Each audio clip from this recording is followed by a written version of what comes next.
बच्चों, नमस्कार बच्चों। मैं प्राध्यापक डॉक्टर परमेश्वर सवड़े। आज हम पाठ नंबर 16 मैं उद्घोषक आनंद सिंह द्वारा लिखित इसके बारे में हम चर्चा करेंगे।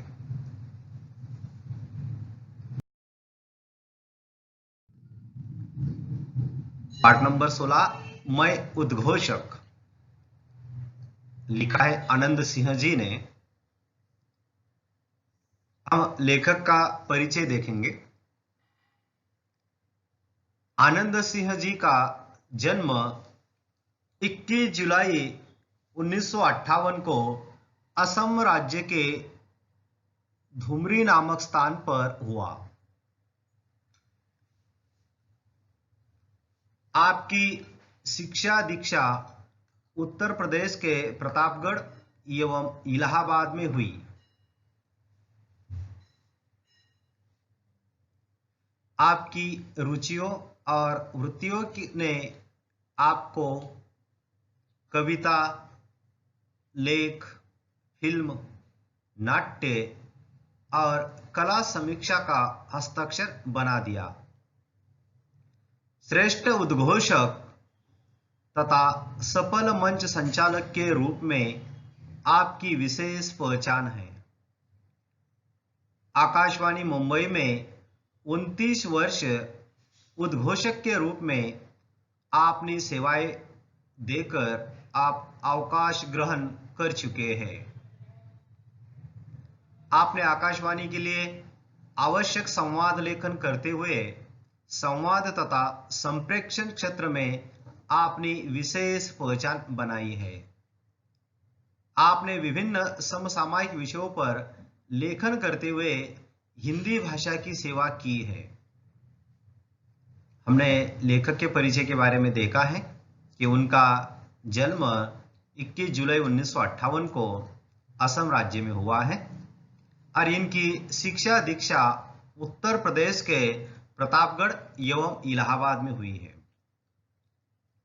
और उन्होंने बहुत सारा लेखन किया है।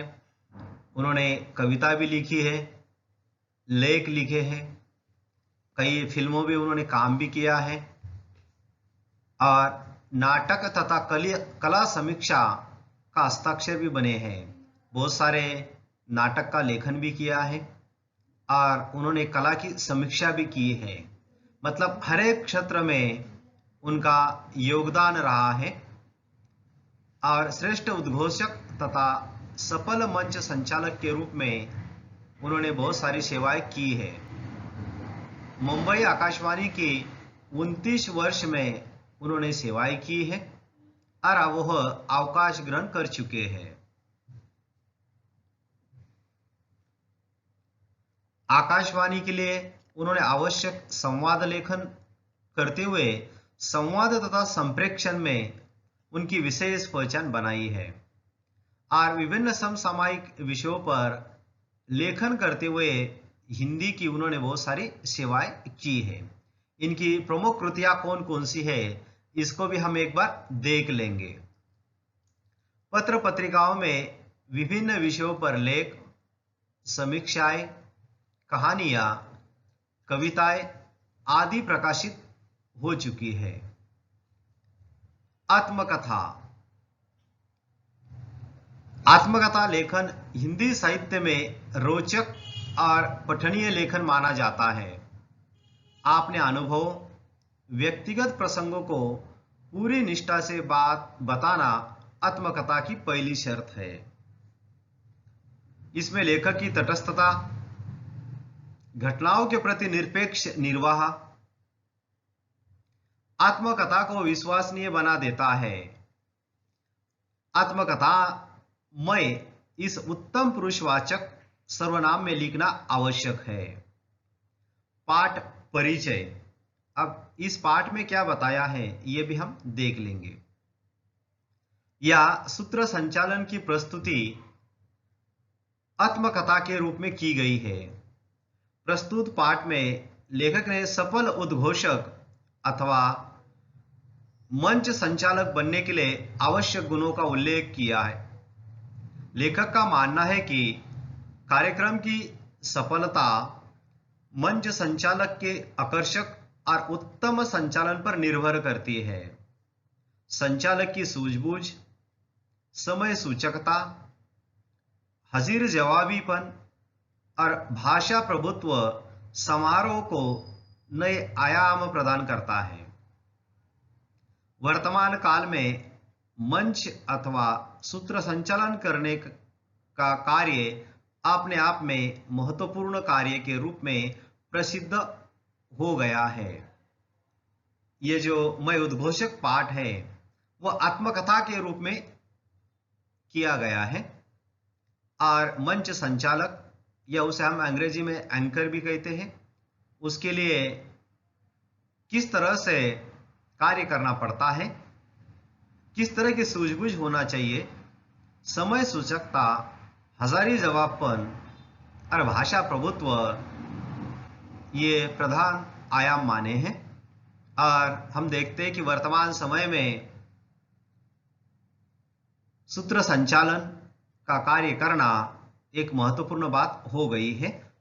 तो इसके माध्यम से हमें आनंद सिंह जी और क्या बताना चाहते हैं हम देखेंगे।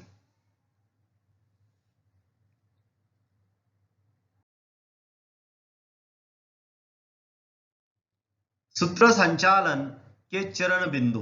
अब जो सूत्र संचालन है उसके चरण बिंदु कौन कौन से होते हैं ये हम देखेंगे, जिसमें उन्होंने बताया है क्या है ये भी हम देखने वाले हैं। श्रोतागण वंदन, स्वयं का परिचय, स्वागत। उन्होंने कहा है कि श्रोतागण का वंदन करना चाहिए और स्वयं का परिचय देना चाहिए और फिर स्वागत करना चाहिए। उन्होंने बताया है कि किस तरह से जो श्रोतागण रहते हैं उनका वंदन करना और जो सूत्र संचालक होता है उसका परिचय देना चाहिए कि भाई कौन है सूत्र संचालन करने वाला, उसका नाम भी बताना चाहिए ताकि श्रोतागण के समझ में आता है कि कौन सूत्र संचालन कर रहा है। फिर उनका स्वागत करना, मंच पर उपस्थित महानुभावों का आदर पूर्वक सम्मान करना। जो मंच पर उपस्थित रहते हैं महानुभाव उनका आदर पूर्वक सम्मान करना चाहिए और उन्हें इस सम्मान के तरह सबके सामने प्रस्तुत करना चाहिए। जो महानुभाव है उन्हें हमेशा आदर सूचक सम्मान उनका करना चाहिए। उसके बाद उन्होंने बताया है सकारात्मक अभिप्राय, जो भी हो रहा है उसके सकारात्मक अभिप्राय देना बहुत जरूरी होता है। सहज और उत्स्फूर्त संचालन, जो संचालन होता है वो सहज होना चाहिए, उत्स्फूर्त होना चाहिए, क्योंकि मितभाषी होना, उत्स्फूर्त संचालन होना चाहिए ताकि जो श्रोतागण बैठे हुए हैं उन्हीं को और जो मंच पर उपस्थित अतिथि है उन दोनों के बीच समन्वय बना रहेगा। इसलिए सहज उत्स्फूर्त संचालन होना चाहिए। आवाज में उतार चढ़ाव, श्रोताओं से संवाद, कि जो एंकरिंग होता है उसके आवाज में चढ़ाव और उतार होना चाहिए और इसलिए श्रोताओं से संवाद भी होता है और वो अच्छा रहता है। समय सूचकता, हाजिर जवाबीपन, कि समय सूचकता ये बहुत महत्वपूर्ण होता है और हाजिर जवाबीपन इसमें किस तरह से होता है उसके बारे में चर्चा की है। उन्होंने बताया है कि समय सूचकता कभी कभार सूत्र संचालन करते समय या एंकरिंग करते समय कोई अतिथि मेहमान रहते हैं, उन्हें जल्दी जाने का होता है, तो ऐसे समय में पहले उनकी बात रखी जाती है और फिर उन्हें जाने के लिए इजाजत दी जाती है। या कभी कभार कोई बीच में ही बताया जाता है कि इस पुस्तक का प्रकाशन करना है, तो तुरंत संचालन करते समय वो दोनों के बीच में दुआ रहता है, तो उसे बात संभालनी होती है, तुरंत सभी को साथ में लेते हुए उस पुस्तक का प्रकाशन करना भी होता है। तो इस तरह से हाजिर जवाबीपन और समय सूचकता होना यह महत्वपूर्ण चरण माना है। गलती पर तुरंत माफी, उन्होंने कहा है कि सूत्र संचालन करते समय किसी अगर गलती हो जाती है तो तुरंत माफी मांगना चाहिए ताकि वह बात समझ में आती है और श्रोताओं को भी वो अच्छी बात लगती है। इस तरह से गलती पर तुरंत माफी मांगना बहुत अच्छी बात रहती है। ये सूत्र संचालन के चरण बिंदु है। कार्यक्रम के अनुसार भाषा शैली में परिवर्तन, कि उन्होंने कहा है कि जिस तरह का कार्यक्रम होगा उस तरह से भाषा शैली में परिवर्तन होना चाहिए। जैसे कोई पुस्तक प्रकाशन का अगर कार्यक्रम रहा तो उसमें भाषा अच्छी होना चाहिए, और किसी का बर्थडे पार्टी हो तो किस तरह से भाषा में स्वच्छंदता होना चाहिए, परिवर्तन होता है। या कोई राजनीतिक कार्यक्रम रहता है तो शासकीय कार्यक्रम रहता है तो उसमें भाषा शैली अलग अलग होना चाहिए। तो इस तरह से सूत्र संचालन करते समय ये चरण या बिंदु ध्यान में रखना बहुत जरूरी होता है। तो इस तरह से सूत्र संचालन करते समय ये बातें बहुत महत्वपूर्ण होती है।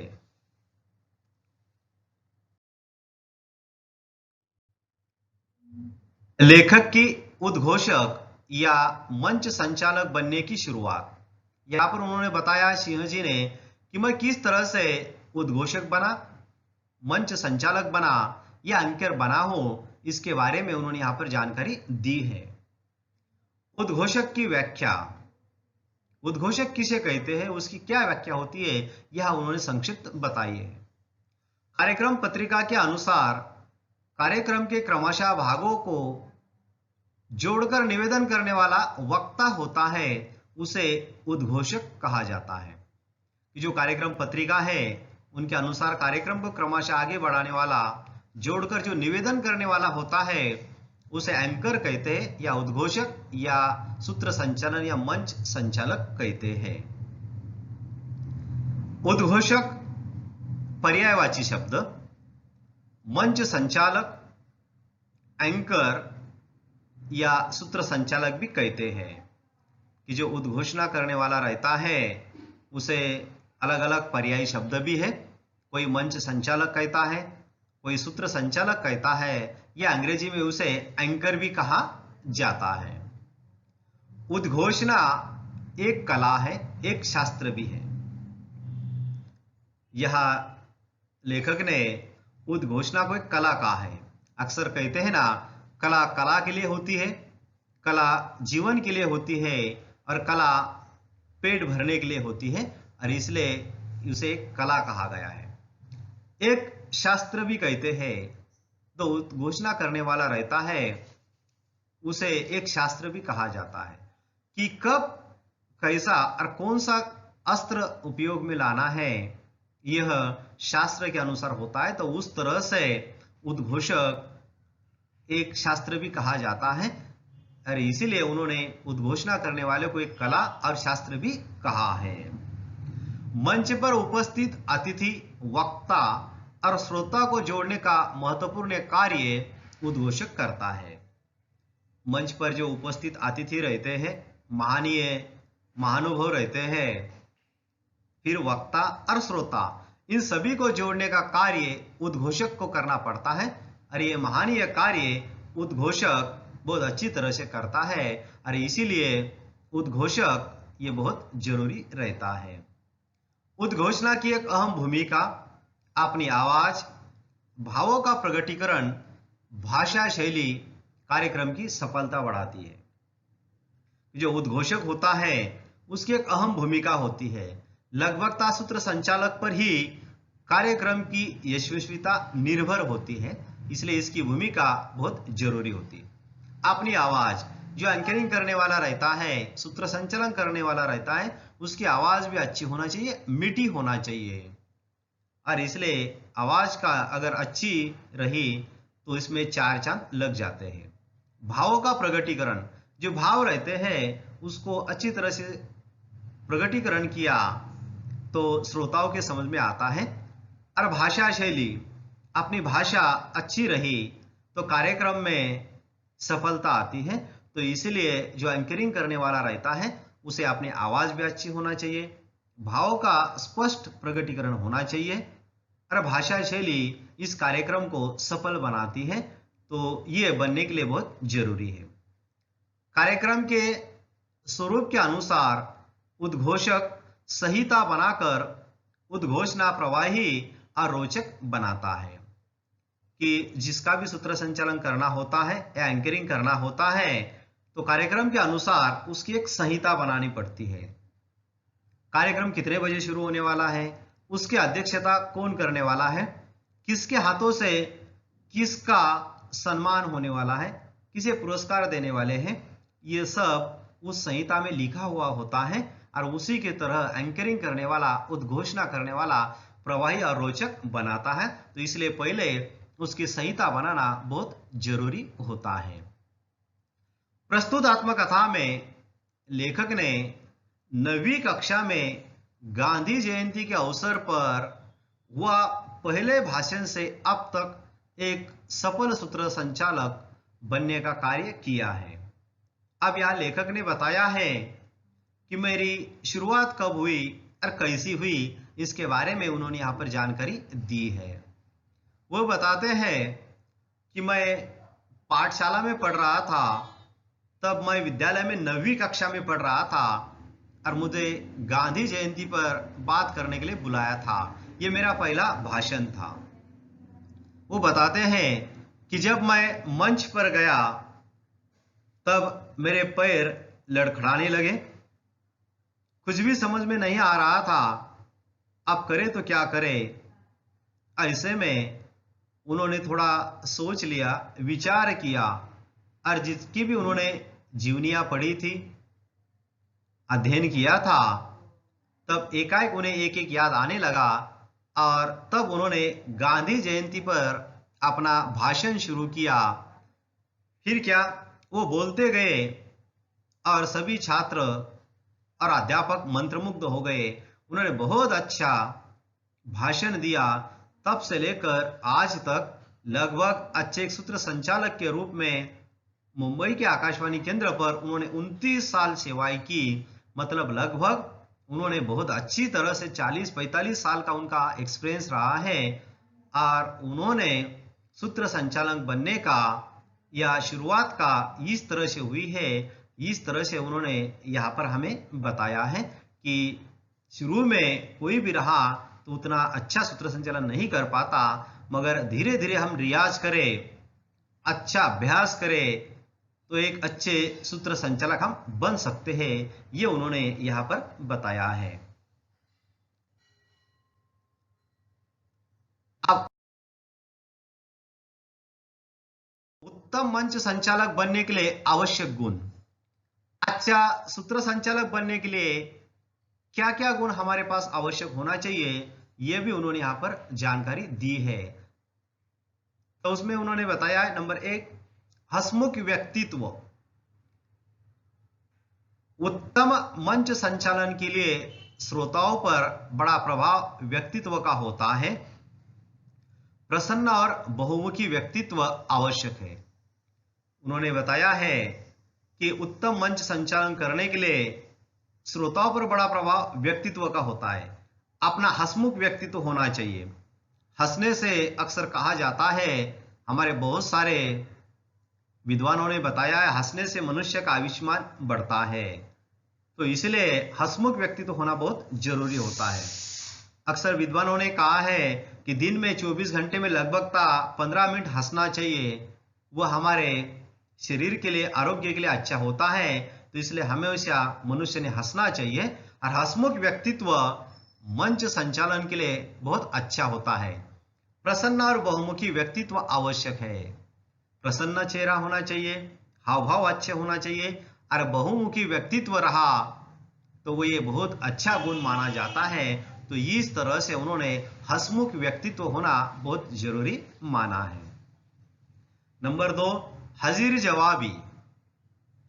कार्यक्रम में आइन वक्त पर परिवर्तन, सूत्र संचालक की परीक्षा होती है।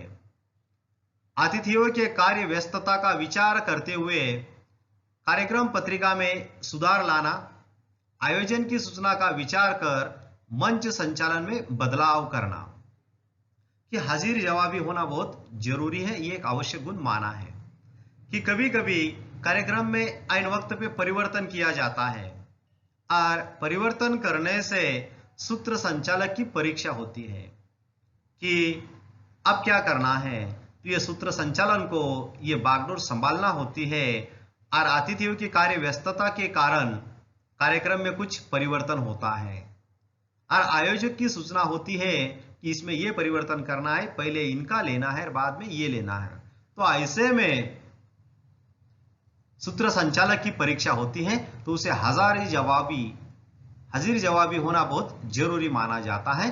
तो वह इस तरह से उसमें सूत्र संचालन करते समय श्रोता और वक्ता दोनों को समन्वय में लाकर ये कार्यक्रम बनाना, कार्यक्रम अच्छा चलने के लिए आवश्यक गुण माना गया है। नंबर 3, विविध विषयों का ज्ञाता। मंच संचालन में विविध विषयों का ज्ञान आवश्यक है, इसलिए विविध विषयों की पूर्व तैयारी आवश्यक है। उद्घोषक का अपनी भाषा पर प्रभुत्व आवश्यक है। काव्य पंक्तियां, महापुरुषों के वचन, सुवचनों का निवेदन में समावेश होना चाहिए। अब मंच संचालन करते समय या एंकरिंग करते समय विविध विषयों का ज्ञान होना बहुत जरूरी होता है। हमारे पास बहुत सारे विषयों का ज्ञान रहा और विषयों का पूर्व तैयारी हमने की, तो उद्घोषक का अपनी भाषा पर प्रभुत्व आवश्यक होता है। हमने अगर अच्छा रियाज किया और बहुत सारे विषयों का हमारे पास अगर ज्ञान भंडार है, तो हमें ये जो गुण है वो बहुत अच्छा रहता है। कभी कभार सूत्र संचालन करते समय काव्य पंक्तियों का उल्लेख करना चाहिए, या अच्छे महापुरुष रहते हैं जैसे कबीर, रहीमदास, सूरदास, नामदेव आदि महापुरुषों के वचन बताना चाहिए, सुवचनों का निवेदन करना चाहिए। और ऐसा करने से सूत्र संचालन करने वाला जो रहता है और इसे कार्यक्रम में 4 चांद लग जाते हैं। तो ऐसे में एक तुकाराम की गाथा का कोई अध्याय हो वो भी बताना चाहिए, ताकि इसमें प्रभावी होता है। तो इस तरह से विविध विषयों का अगर ज्ञान हमारे पास है तो हम निवेदन अच्छी तरह से कर सकते हैं। ये उसके लिए एक आवश्यक गुण माना गया है। नंबर 4, सतर्कता, सहजता और श्रोता का उत्साहवर्धन करना। कार्यक्रम में जिज्ञासा लाना, बदलाव करना और श्रोताओं के उत्साह बढ़ाने के लिए प्रेरणादायी वाक्य, शायरी और कविता के अंश का प्रयोग करना जरूरी है। कि सतर्क रहना चाहिए। कार्यक्रम जब चलता है तब सूत्र संचालक को हमेशा सतर्क रहना चाहिए। कोई बात है तो सहजता से लेना चाहिए, और जो श्रोतागण बैठे हुए हैं उनमें हमेशा हम अपनी तरफ ध्यान आकृष्ट करना चाहिए, उत्साह बढ़ाना चाहिए। और श्रोताओं का उत्साह बढ़ाने के लिए प्रेरणादायी वाक्य, शेरो शायरी या कविता के अंश भी उसमें प्रयोग करना चाहिए। तो इस प्रमुख गुणों के कारण एक सफल कार्यक्रम का एक प्रसिद्ध उद्घोषक बन सकते हैं। ये यहाँ हमें लेखक ने बताया है।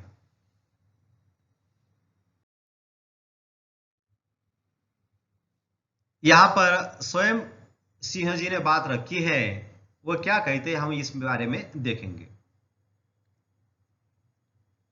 मैं उद्घोषक मंच संचालक की भूमिका पूरी निष्ठा से निभाता आ रहा हूं, और श्रोताओं ने मुझे अपार स्नेह और यश से समृद्ध किया है। किंग ऑफ वॉइस, संस्कृति शिरोमणि, अखिल आकाशवाणी जैसे अनेक पुरस्कारों से सम्मानित किया गया हो। मैंने भी विज्ञापन देखकर रेडियो उद्घोषक पद हेतु आवेदन किया था। 29 वर्ष तक मैंने वहां अपनी सेवाएं प्रदान की, इसका मुझे गर्व है। मैं उद्घोषक हूं, शब्दों की दुनिया में रहता हूं। जब रेडियो से बोलता हो तो हर घर, सड़क दर सड़क, गली गली में सुनाई पड़ता हूं। तब मेरी कोई सूरत नहीं होती, मेरा कोई चेहरा भी नहीं होता, लेकिन मैं हवाओं की पालकी पर सवार दूर गांवों तक पहुंच जाता हूं। जब एंकर बन जाता हूं तो अपने दर्शकों के दिलों को छू लेता हूं। आप मुझे आवाज के पर्दे पर देखते हैं। मैं उद्घोषक हूं, मैं एंकर हूं। यह लेखक ने बताया है कि जब मैं उद्घोषणा करता हूं या एंकरिंग करता हूं, संचालक की भूमिका पूरी निष्ठा से निभाता हूं। पूरी ईमानदारी, पूरी वफादारी के साथ मैं उद्घोषणा करता हूं या एंकरिंग करता हूं। और श्रोताओं का मुझे अपार स्नेह मिला है, और इस अपार स्नेह की वजह से मैंने बहुत यश और समृद्धि पाई है, और मुझे बहुत सारे अवार्ड्स मिले हैं। किंग ऑफ वॉइस, संस्कृति शिरोमणि, अखिल आकाशवाणी जैसे पुरस्कारों से मुझे सम्मानित किया गया है। ये मैं गर्व की बात नहीं कहता, मगर उसके पीछे मेरे बहुत परिश्रम है। मैंने बहुत सारे पापड़ बेले हैं। कहने का तात्पर्य, उन्होंने बहुत मेहनत की है, और मेहनत के बावजूद उनको ये फल मिला है। मैं भी विज्ञापन देखकर रेडियो घोषक पद हेतु आवेदन किया था। शुरू में बताते हैं कि मैंने भी शुरू में ये विज्ञापन देखकर ही रेडियो उद्घोषक पद हेतु आवेदन किया था, और वहां पर मेरा चयन हुआ। मैं 29 वर्ष तक मैंने वहां अपनी सेवाएं प्रदान की है। इसका मुझे गर्व है कि मैंने 29 साल सेवा की, इसका मुझे बड़ा गर्व है। मैं उद्घोषक हूँ, एंकर हूँ, शब्दों की दुनिया में रहता हूँ, क्योंकि शब्दों की माया जाल में ही ये मेरी दुनिया है, और शब्दों के साथ ही मैं जीवन जीता हूँ। जब रेडियो से बात करता हूँ तो हर घर, सड़क दर सड़क, गली गली में सुनाई पड़ता हूँ। तब मेरी कोई सूरत नहीं होती। वो कहते हैं कि जब मैं दिखाई नहीं देता, मगर मेरी आवाज हर तरफ होती है, सड़क पे भी होती है, रेडियो से घर घर तक पहुंच जाती हूँ, शहरों में, गांव में मेरी आवाज सुनाई देती है। तब मेरी कोई सूरत नहीं होती, मेरा कोई चेहरा भी नहीं होता, लेकिन मैं हवा की पालकी पर सवार होकर दूर गांवों तक पहुंच जाता हूँ। वो कहते हैं कि मेरी कोई सूरत नहीं होती, मगर मैं आवाज की दुनिया से चारों तरफ जाता हूं, और सबको गांवों तक मेरी आवाज पहुंच जाती है, सबको दिलों को छू लेता हूं। और मैं एंकर हूं, और आप मेरे से आवाज के पर्दे से देखते हैं। मैं उद्घोषक हो, एंकर हो। तो इस तरह से उन्होंने बताया है कि उसके पीछे मेरी कड़ी मेहनत रही है, तब जाकर मैं एक उद्घोषक बना हूं। अब उद्घोषक बनना है, ठीक है, कोई बात नहीं, पर उसके लिए रोजगार के अवसर है क्या? क्योंकि वर्तमान में देखते हैं हम, अगर जहां ज्यादा रोजगार के अवसर होते हैं उसी क्षेत्र में हम बढ़ते हैं। तो उन्होंने बताया है कि भाई रोजगार के अवसर है क्या? तो उन्होंने कहा है कि इस क्षेत्र में भी रोजगार की भरपूर संभावनाएं हैं। इसमें आप नाम और दाम दोनों कमा सकते हैं। मुझे भाषा का गहराई से अध्ययन करना पड़ा है। लोग भले ही कहे कि भाषा का अध्ययन क्यों करें, क्या इससे रोजगार मिलता है? पर मैं आज तक के अपने अनुभव से कहना चाहता हूं कि भाषा का विद्यार्थी कभी बेकार नहीं रहता। सूत्र संचालन में भी भाषा की महत्वपूर्ण भूमिका है।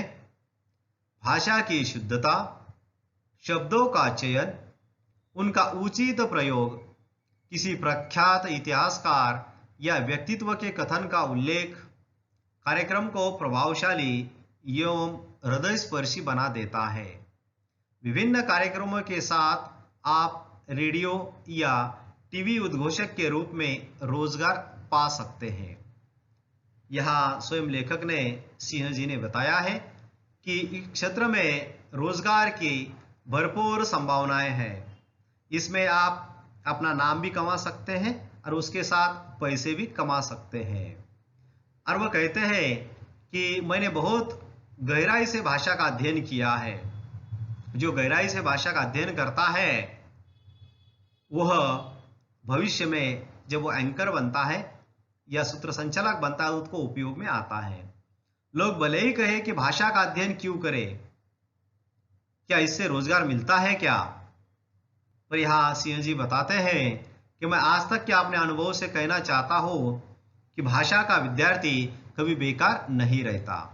जिसे मातृभाषा, द्वितीय भाषा हिंदी और अंतर्राष्ट्रीय भाषा अंग्रेजी, अगर तीनों भाषा अच्छी आती है तो आप इसमें बहुत सारा रोजगार कमा सकते हैं। तीनों भाषा सूत्र के अनुसार तीनों भाषा अगर अच्छी आती है तो इसके रोजगार के बहुत सारे अवसर हमें मिलते हैं। उसमें भाषा की शुद्धता, शब्दों का चयन, उनका उचित प्रयोग, किसी प्रख्यात साहित्यकार या व्यक्तित्व के कथन का उल्लेख करेंगे तो कार्यक्रम प्रभावी और हृदयस्पर्शी बन जाता है। इन्होंने कहा है कि भाषा की शुद्धता रही, कहाँ पर कौन सा शब्द लेना है उसका चयन अच्छा किया और उसका उचित प्रयोग किया। और हमारा जब एंकरिंग चलता है उस कार्यक्रम में कोई प्रख्यात साहित्यकार है, जैसे मुंशी प्रेमचंद जी का कोई प्रसिद्ध वाक्य है उसका इस्तेमाल किया तो वह एंकरिंग अच्छा होता है, सूत्र संचलन अच्छा होता है और प्रभावी और हृदयस्पर्शी बना देता है। और उसी के साथ आप रेडियो में भी काम कर सकते हैं या टीवी के जो चैनल्स होते हैं उस पर भी आप काम कर सकते हैं। इस तरह से इसमें रोजगार के बहुत सारे अवसर यहाँ पर अवेलेबल हैं, ये हमें यहाँ लेखक ने बताया है।